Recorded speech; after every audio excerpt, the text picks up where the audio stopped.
sick add-ons.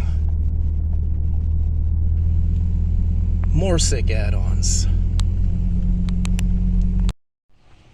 Alright, today's video, mounting my traction boards to my storage box using this $25 traction board mounting kit from Amazon. Working off the back of my van, off my 1500 watt power inverter.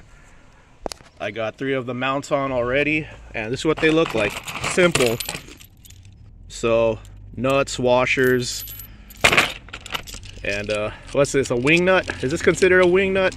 And some padlocks, so that's pretty cool. Came with 4 padlocks, and the key works on, one key works for all 4 of them. So let's go ahead and finish this up.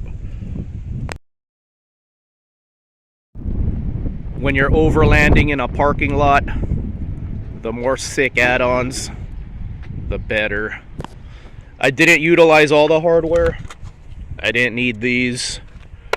Instead of 4 locks, I used 2, and then I used one of the locks on my storage box. So now I just need 1 key for all 3 of these locks. I need a plate, so I can't screw this in all the way.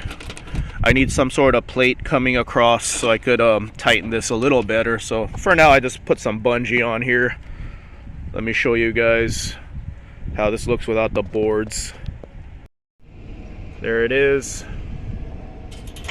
Really simple. Now I'm ready to take on mall parking lots. Hey, pal.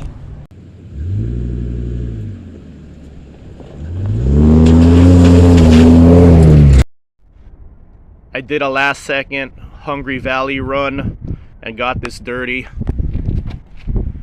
I need to clean it up so I could fit in with all the other Jeep Wrangler and Toyota Tacoma parking lot overlanders. Sick add-ons. The more the better. I placed it this way instead of using this mounting point and this mounting point. I went with this one and this one because if I had went with this one, this would have stuck down like right here. So I just want to keep this my lowest point, and it's convenient. It's the right height for me to twist this off. See, so perfect. This is one of the aspects I love about this hobby. It makes you creative. If you found this video helpful, give it a thumbs up. If you enjoy overlanding in a parking lot with sick add-ons videos, subscribe. I will share this van actually going off-roading right here.